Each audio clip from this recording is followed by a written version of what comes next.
right, Facebook, everybody in the land of social media. We're about to go live here. I have with me the one, the only attorney Casey Michelle.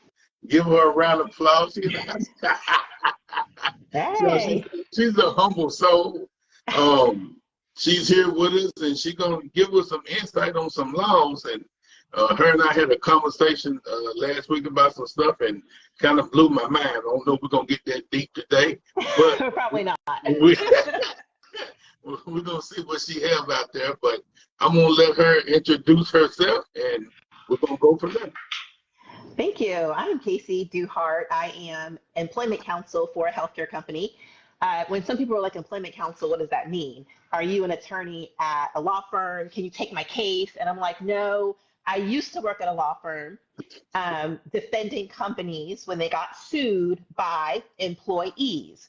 And then the law firm world got a little crazy. So I transitioned from the law firm life to working for only one client, which is the healthcare company where I work at.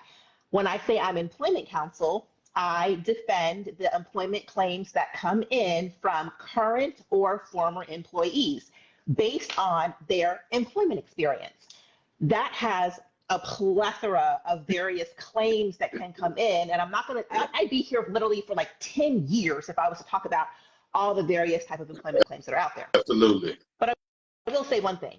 Whenever I tell people I defend the company, the first thing they think is, oh, you defend the big man. You're not here for the little people. And it's like, that is so far from the truth. Yeah. How I look at it is that I have the opportunity to look at various claims that come in. So if someone is saying, hey, I got terminated because I'm a Black woman, that's why I got terminated. And I look at the file like, hey, let me see the personnel file. Let me see, like, what happened? And they're like, no, she didn't get fired because she's a Black woman. She got fired because she punched a patient in the face. And it's like, oh, okay, well, then let's fight this one. But if I look at that file and she really did punch a patient in the face, but there was a white male that did the same thing and did not get fired, then bam, there's your discrimination part right there. And I'm able to come in and help make that right on that person's behalf. So I'm kind of like a vigilante for employment justice in a way, you know. So that's a little bit about what I do. Well, I mean, I like that because a lot of time I think people don't really understand how law works. Especially when you're dealing with a big company. A lot of people just feel like that, you know what, man, I'm about to put this lawsuit on them. And I really like the piece that you did about the sexual harassment, what it wasn't. And yeah. I mean, you really broke it down into like 3 or 4 different scenarios to explain to people, hey, if you're doing this, that's not sexual harassment. If you're doing this, that's not sexual harassment. So before we go into other things, let's dive on that one, since a lot of people seen your clip on that. Can you kind of give us a little piece on that part? Yeah, so when we say the word harassment, people's minds automatically go to, oh, it has to be sexual. Harassment doesn't have to be sexual. Harassment can be something that happens within the workplace that happens without your consent, right? That causes that workplace to have some type of toxicity to it, for that workplace to be hostile, because whatever is happening, it has to be so severe that like it shocks the conscience of a reasonable person, right? Or it has to be pervasive, meaning that that particular act happens again. So what I mean by that, when we break it down, if we say severe, and when I say the word harassment, I'm going to first use just regular harassment. Some people think because a white employee calls a Black employee the N-word one time, that's harassment. I have a case. My manager called me the N-word. I'm going to file a lawsuit against the company for harassment. You're going to lose in court. Many court cases have said that using the N-word, and I personally don't say the N-word, so that's why I'm saying like N-word. Also, I'm from New Jersey, and there's a lot of Polish people in New Jersey up north. And Polish people, their derogatory word that's said towards them is Polak. There's court cases where someone calls someone a Polak, which is the equivalent to the N-word. And the court has said no. If it's happened like one time, that's not enough to like shock the conscience of a reasonable person. Is it appropriate? No. Is it harassment to the point where we are going to hold the employer liable? Probably not. So when we say severe, we mean like one example I gave is like you smack somebody on the booty, or like there's some type of inappropriate touch, or they say something that is just like I said, it has to shock the conscience of the reasonable person. The next part is what we call pervasive, meaning that harassment has to happen over and over again. So for example, if that person has called you the N-word over and over again, and you've told them to stop, you've went to HR has counseled that person, and that person is still saying it, then that could be enough to get you onto the steps of the courthouse. I had one case where this guy was a manager of a multi-billion-dollar retail place, and he was a general manager, and he filed a lawsuit against his employer, white male, and it was based off of disability, saying that my manager is harassing me to the point where I was having mental stress, I was having mental issues, and I had to leave the workplace because of a disability that they put on me. And I was like, well, what did this person do to you? And it was the person who was above him, so like the regional manager. And he said he would say, like, call me, he would say the F word to him, F this, F that, call me an idiot. I guess this guy's daughter is disabled too, so he would like talk about this man's daughter. And I'm like, there's no way someone could be that ruthless, right? Because how he was saying, this guy was saying it over and over again. This could fit within that definition of that harassment being pervasive. So I called up the regional manager, like, hey, there's a lawsuit that's been filed. You've been mentioned in it. This person is saying that you said this. The first thing out of his mouth was, that effing idiot. And I'm like, oh my gosh, oh my gosh. Yeah, this is true. He did do this. He did probably said this a lot of times. So we went ahead on and quickly settled that case.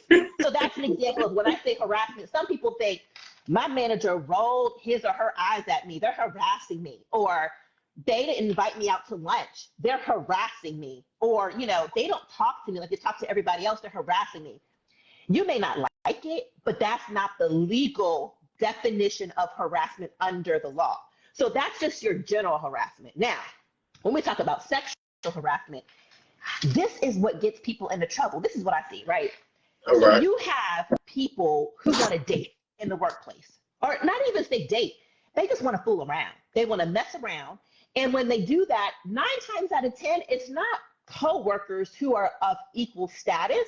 It's always somebody who's above somebody. It's a manager and one of their subordinates, right? They want to fool around, play around, and all is well.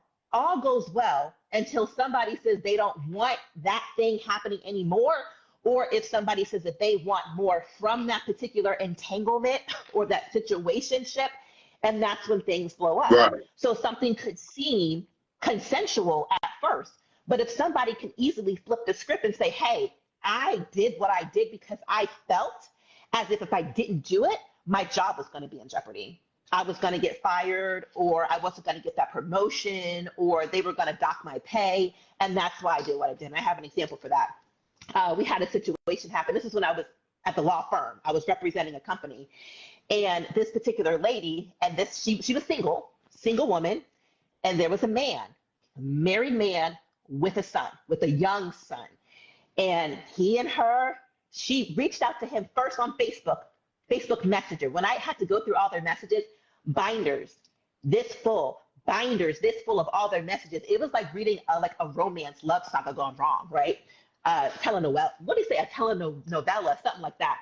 And started off like, hey, I heard that you fix iPhones. Can you fix my iPhone? And he was like, yeah, I can fix your iPhone. Sure, I can do that on the side. And then she texts back, by the way, I always want to say you're so handsome. And he's like, oh, I thank you so much. I'm a married man. And she's like, oh, I know that you're married, but your wife must be one lucky lady. And he's like, well, things are not so good at home. And then there goes the door.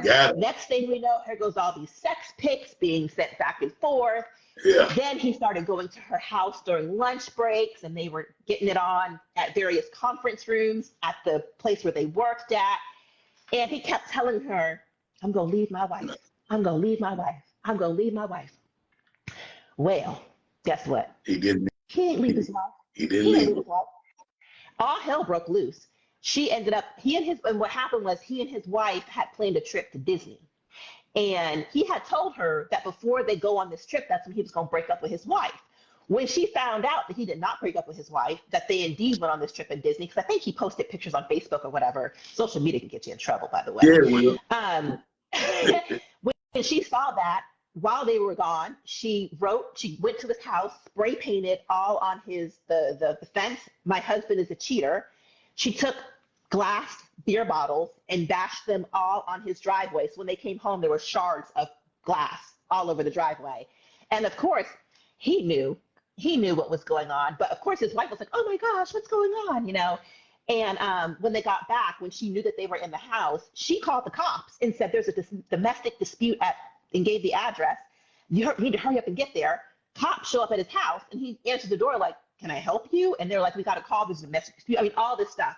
So it finally came out that she contacted the wife because he had left his wedding ring at her house. She had photos of the wedding ring. She was wearing it around work. So he had to confess to his wife what happened, of course. He told her, "Please leave me alone. Don't contact me anymore." He blocked her from his number. She was using like Facebook Messenger to get in contact with him. Then she started using the employers, how they have like chat, like Teams messaging. Yeah. She started using that to get in contact with him. Then he wasn't returning any of that to her. He filed a complaint with HR. "Hey, she's harassing me." She went around asking people, "Do you know someone that can F him up? I need him dead." And so when that came out, they fired her. She flipped the script and filed a lawsuit against that employer and him. And when I did the deposition, she had asked for her attorneys to depose his wife. And it was like the wife was still on one side of the room because the wife didn't leave him. Even after all this, the wife still stayed with him. And she was on the other side. I mean, you can cut through that tension with a knife at that mediation. But at the end of the day, we settled that case. And even though homegirl, she was consensual, it was a consensual relationship that they had. She flipped the script and filed a sexual harassment claim against them. And she won. She got money. And I bet she did. And I tell people, it doesn't change. I had a situation where we was at work and at an old job, and one of my supervisors was dating. She was actually dating. She was a manager, and she was actually dating a supervisor. And everything stayed hush hush for so long until, we had to tell her, "Hey, I need you to provide him paperwork because he continued to come in late. Like, it ain't nothing." And I'm like, "How we going to hold everybody accountable? And the supervisor is coming in late."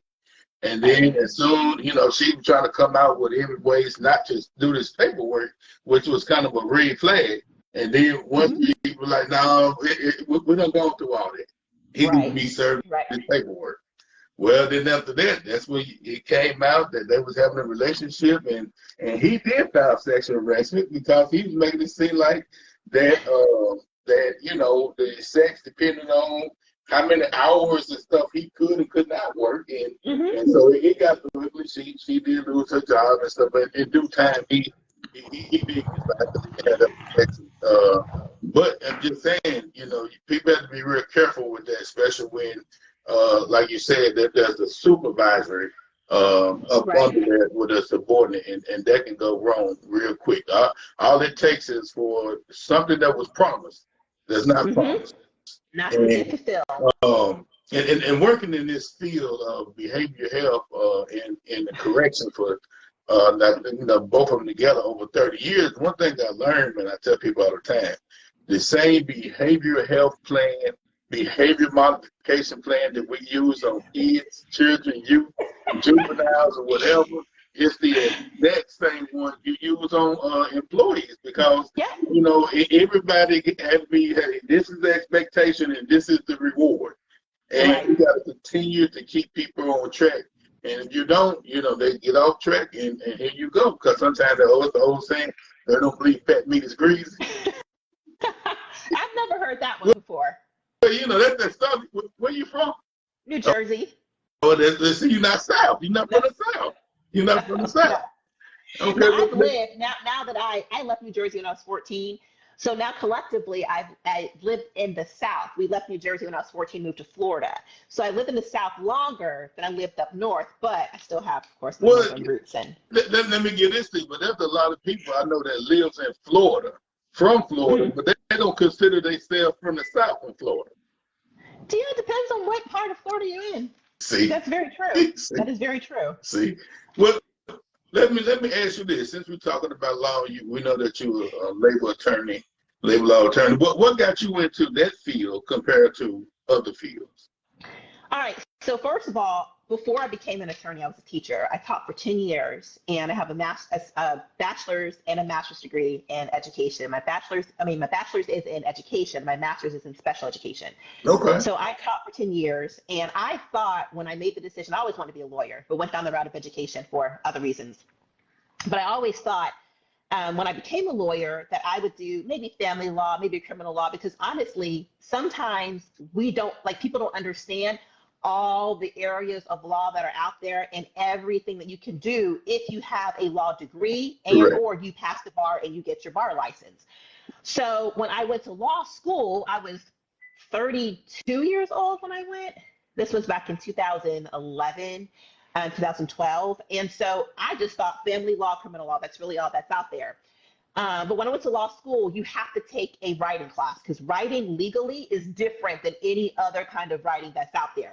So my professor, she was an adjunct professor. She only taught that one legal writing class. Her full-time job was being an attorney for a hospital, a children's hospital. So when she would give us topics to write about to practice our writing skills, every single topic was something dealing with employment, just like discrimination in the workplace. And I was starting to feel like, are these issues really happening? And she just wants us to research and see what she should do, right? But some of the issues were just so, I call it sexy, like a lot of sexy cases, a lot of hot topic issues when you're dealing with sexual harassment, when you're dealing with race discrimination, when you're dealing with sexual orientation discrimination, because that was during the time when they were gearing up for the same-sex marriage, debacle before the Supreme Court. So all these juicy things that were coming in, these topics, and I'm like, what area of law is this? And she explained this is employment law. From that point on, I'm like, give me employment law. I want to eat, live, and breathe it because I swear to God, there's never a dull day in the office. No. Never a dull day in the office. No. So that's kind of what got me interested in employment law. Okay. Let me ask you this. We all do things and we move into life and we find different things that motivates us and all that type of stuff. And I tell people that when it comes to success, you have to find success according to what it is to you because success is different. So if you was talking to a class today, how would you explain success to them? I'd explain it in one word. Growth. Success is growth. Some people think success is money, having big bank accounts, being able to go out there and purchase designer clothes, or being able to purchase the biggest house or the nicest car, making the highest level that you can at your job. That's success. And that's all true. It all depends upon how people define success. I define success as growth. If I've grown more today than I did yesterday, I am being successful. To me, success, it's a present tense, right? It's something that continues on. It's not just something that stops. My dad used to always say, learn all you can and can what you learn. Don't ever be tired of learning. Learning is a continual process. So for me, I feel as if I'm successful because I find it it's important to me to grow. When you're stagnant and you're comfortable in what you're doing and you're just riding the waves, for me, I can't do that. I start getting nervous, there's something more out there that I could be doing. There's something more that I can learn. I'm not going to give you a tour of my bedroom, of course, but on my nightstand, I have books. I have books on my nightstand that I read. I try to read every night before I go to bed, trying to learn something. And so for me, like I said, success is growth. If you're trying to do your best to grow, whether that's your career, whether that's something personal that you're doing, like maybe some health goals that you Yeah. have for yourself, maybe some goals that you have for your family to help them grow as well. To me, that is a definition of being successful. And that's why my motto that I live by from leading organizations for so long. And I just always tell employees and the team, and my motto is small victories lead to greater success. And it is you. The important thing is you can't, or you shouldn't get so caught up into the big picture that you can't take small steps. Because you know, I don't know nobody that just shot up overnight. It's not too many. It's not too many. I mean, you got some, but it's not too many. That's right. For most people, we got to take the small steps to get where we got to go. And then you wake up one day, you like, dang, I actually made it to this point. I'm shocked. You know what I'm saying? Now and something else to do. Right, along with what you're saying, I think a big part also of being successful, like one of the tools in the kit, is having to understand the importance of sacrifice. Like you said, it's small victories, which requires sacrifice. There is, and there will be sacrifice. Exactly. You are absolutely correct. When I made the decision to become an attorney, at that point I had 10 years teaching, right? Mm-hmm. And going to law school, it's 3 years. 3 full-time years. So I had to resign from teaching. And at that time, I had a 1-year-old and a 2-year-old. I had kids, okay? They're now, older teenagers. But at that time, I'm like, if I resign from teaching, I'm not going to have an income other than the income that, my husband was bringing in at the time.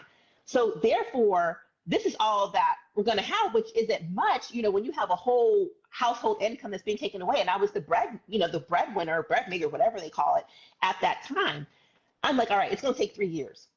Whether I go to law school or whether I don't go to law school, guess what's going to happen? 3 years are going to go by. I can't stop time. Right. So I can spend those 3 years grinding my behind off, sacrificing, doing what I have to do to get to where I want to get. Or I can spend those 3 years being happy, being a school teacher, and always wondering what would have happened if I would have just went to law school. During those 3 years, we were on food stamps, we were on TennCare, there was one time we were like on First Families, like we were hurting. But I knew that, this is a sacrifice I have to make. And straight out of law school, the first job that I landed at a law firm, making high 6 figures. Like God really just was like, listen, for all your hard work and your sacrifice, I am going to reward you with a little bit of this just to help you get to the next level, get to the next level, get to the next level. And one thing that I appreciate about that now is that when I mentor law students, that's like a passion of mine.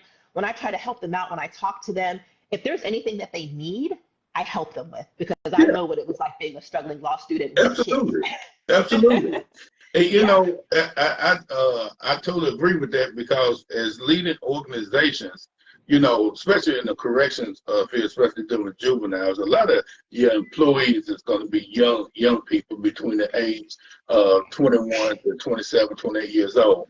And, as you sit there, you're trying to guide them, and I start noticing, man, I feel like I'm their daddy instead of their supervisors. You know what I'm saying? Because you got to provide them, with so much guidance on top of everything that you need from that leadership perspective of the job. Yeah. And sometimes you got to sit them down and be like, hey, man, come on now. This is not it, man. Now, come on. Now, you're a 27-year-old man, and you out here, you don't got paid, and you splurging, and you doing everything in life, and then you can't go put a tire in your car to get to work. Come on, right? We got to do something there, because it's only so many times you're gonna call and somebody got to play. Right, that's true, and I appreciate you saying that, because I'll tell you one thing: when it comes to mentorship, people don't have to mentor people. You don't get paid. No. Well, I don't anyway. If there's a way to get paid for mentorship, let me know what pot of money I'm missing out on, right? But you don't get paid for mentoring people. That's something that comes from the heart, because one of the phrases that I clearly believe in and that I live my life under is, to whom much is given, much is required. God has given you so much. It's your time to give back to people. If that's through mentorship, if that's through serving on boards, if that's just like you did, sit down and be like, yo, get yourself together. Get yourself together.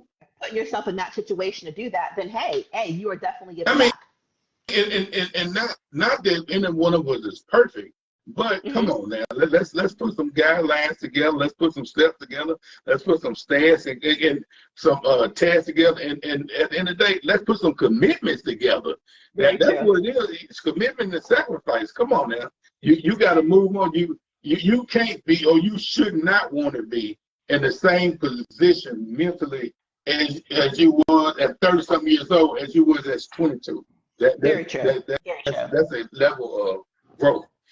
Um, Let me ask you this. One of the things I like to ask people, and I bring on the show because the whole focus is to learn different perspectives for the audience, but at the same time, work-life balance. And and I like to always ask people, what is it that you do to attempt to have some sort of work-life balance? Yo, I'm gonna keep it real with you. I personally have thrown work-life balance out the window. Being a working mom, my kids, my older two are 15 and 14. They are, I'm not going to say high profile athletes because I'm not acting as if they're going to like a D1 college tomorrow, right? It's not like that. But I know the They school are, that they go to. My son went there, so I feel you. Great okay, school. so but my kids are athletes. Like the older Yes. they are student athletes. My daughter started playing high school varsity basketball for Brentwood Academy's high school girls basketball team when she was in the eighth grade, right? When she was in the eighth grade. My son is in the eighth grade. He just started with the high school varsity wrestling team. His passion is like he's really good at football. Like my kids are not just athletes, they are student athletes. They are smart as a whip. They Yeah. are always on honor roll. They are go-getters. I stay extremely busy with their sport life, right? And just their life, period. I'm a lawyer. Lord knows I already have a busy career. I also have a 6-year-old daughter who thinks she runs the world, right? So busy with her. And then also my own health. I'm an amateur bodybuilder. I retired last month from bodybuilding, but I still go to the gym just about every day. I'm in the gym, working out 2 hours a day. So trying to fit that in. So I will say that there are days when I am the best employee that Acadia Healthcare Company has ever had. And on that same day, I am like the suckiest mom ever. Like suckiest mom ever. And there are days when I am like the best mom. I'm at my daughter's basketball game. I'm at my son's wrestling match. I'm at my little girl's gymnastics. I'm like, bam, bam, bam. And then, oops, I dropped the ball. I forgot to send this email to opposing counsel on something. And this might look bad upon me. It's like I'm the most horrible employee ever. So there are days when there's like highs and lows. I just try to keep my head above the water and ask God to give me strength. Because as far as the balance goes, I don't have a formula. I just know that I have to be on all 10 toes down for my kids and what they have going on. Also trying to keep my own health in check as well as the job in check. Now I will tell you this, if it does come to work-life balance, that job knows my kids come first.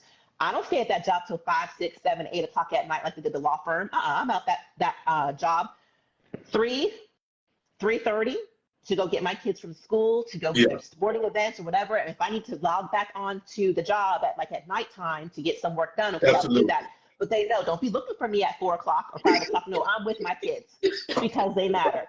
Right. Weekend work. I used to work over the weekends like nobody's business. For what? For what? To kill myself? I'd be at my girls' basketball game with my laptop in my hand and miss the game. No, my kids come first. So they know that. If that's any type of work-life balance, I don't know. But as far as like having a defined pathway, I don't have one. I really don't. I think that's very important because one of the things I used to teach a lot of my staff when I was at Department of Children's Services, you don't put yourself in a situation doing so much for everybody else's kids because you're case manager for kids that you get yourself in a situation now you got the case stuff left your child somewhere. You know what I'm saying? You gotta find that level and I encourage people. It can sometimes I'll be like, hey, we all need mental health breaks. And some people don't encourage it, but in that field, I encourage people to go take mental health days. Hey, let me know, and then we can prepare this because I wanted to look out for my employees because I'm the type of person that really feel, and I like to express this to everyone. You know, you can get so caught up into your job to the point you don't have a life. And That is true. you want to know how important you is to a job? Die tomorrow and see what happens. Oh, replacement. Replacement, yeah. Hey, I remember when I they worked in the law got your firm. job posted, soon as they find out you gone. Right. I would get to the law firm, and this is one of the reasons why I left the law firm. I was just always there. I would get there at 4:30 in the morning at the law firm. I'd leave at 5, 6 o'clock in the evening. And then, go home, try to be mom, and then back online at night, working, traveling. It was just like, people were like, how's your kids? And I'd be like, you know what? The last time I saw them, they were black. That's all I remember. Like, I was horrible. Like, I definitely put that job before my family, and it caused, like, to me, like a demise of my family, should I say. And that's when I kind of made the transition over to in-house counsel, because it's like a good friend of mine. I was like, should I make this move? This is a big, major move to leave a law firm when you're trying to get partnership and everything. At that time, my daughter was like 12, my oldest. And my friend, he was like, listen, you have 6 more years with your daughter before she goes to college. You want to spend those 6 years like being involved in her life, or those 6 years doing the same thing that those you're doing? And that's critical years you don't get back. Exactly. Exactly. They go by like yes. Yes, absolutely. To my viewing world out there, if you have anything you would like to ask the attorney, go ahead and put the question in there, and then we'll go from there. Feel free. Now, listen, I'm an employment attorney. If you go ask about child custody or how to get your cousin out of jail, I can't help you with that. I don't know. Let me ask you this: with everything that you have done in the field, from teaching to legal, what is the best compliment that anyone ever gave you in just saying, thank you, or the guidance, or what do you identify that to be? I'll give you a story. Okay, we take it. So I was representing this employer in a matter where this guy had to go on leave because he needed eye surgery. And he was a vet, what do you call it? I guess a retired vet. Okay. He was no longer serving in the military. So and he didn't have to work. He just loved not to stay, he wanted to stay busy, should I say. So he got a job working for this employer just so he can just stay busy. He loved what he did, but he had to go on leave for his eye surgery. When he went on leave for his eye surgery, he had so many weeks he was going to be off work. When he was supposed to come back, he contacted the employer and said, hey, if you give me 2 more weeks off, I'll be back. Something happened, like there's something that went wrong during the recovery process. I just need 2 more weeks. That employer fired him. They fired him. And he filed a lawsuit. It wasn't a lawsuit. Okay, let me explain something. Before you file a lawsuit in the employment world, you first have to go through the administrative process. If you want to file in federal court, you have to file what's called a charge of discrimination with the Equal Employment Opportunity Commission if you want to get into federal court. So he filed a charge. So I'm reading all this, and I'm like, there's no way the employer fired him. If he asked for 2 more weeks, and under the Americans with Disabilities Act, an accommodation to help you get back to work is they can give you additional leave as an accommodation. Correct. I'm like, no, they didn't do this. When I talked to HR, oh yes, they did do that. They did that. They said, no, we wanted him to come back. He couldn't come back. We didn't feel like giving him 2 weeks. We fired him. I'm like, did you not ever hear about the ADA, the Americans with Disabilities Act, that leave is a reasonable accommodation? Like, you literally violated the law. So at the EEOC charge phase, you have an opportunity to mediate that, to go head on and try to get it settled without going any further in the court process. So I said, we're going to mediate this one. They gave me about $20,000 to like, my settlement authority was $20,000 to get this mediated. When I do my settlements, I don't say, hey, I got $20,000, let's get this settled. I start real low, like, I got 500, I got 5 on it, right? And then we'll go back and forth with numbers. Well, at the mediation, it opens up, we did it via Zoom. Normally, you don't ever see the other person. The mediator just goes back and forth to the different rooms. This mediator put him on camera, put me on camera. He introduced himself. He thanked me for being there. And he was like, I don't want a huge payday. I thought his opening number is going to be like $1 million, something crazy. He was like, I just want the pay that was owed to me during the time that I was out on leave. That's all I'm asking for. And he was like, if they would have waited, I was able to come back to work in 2 weeks. I was able to work. I found another job. You know, I'm good to go. That's all I'm asking for. And I'm like, he's not even trying to be greedy. Like, right. I was like, dang. So the mediator was like, you know, Ms. Duhart, what do you want to say? I was like, thank you so much for being here. I hope this case can get resolved. I mean, when the mediator, we broke up in rooms, the mediator came to me and she was like, well, what do you want to pay? Like, what's your starting number? Normally, like I said, I'd be like 500, but I felt like they did him dirty. They did him real dirty. And they could have waited those 2 weeks. So like I said, my settlement authority was $20,000. All he was asking for was like $9,000. He wasn't even asking for that much money. So I told the mediator, I said, stay in this room for like 30 minutes so it can seem as if we're like really talking. I'm going to give him the whole 20. I said, I have $20,000. I'm going to give him the whole 20. And so gave him the whole 20. And I heard back from him maybe a week later, he had sent me an email. And he was like, Ms. Duhart, the company did not have to do that. But thank you so much for just listening. Yeah.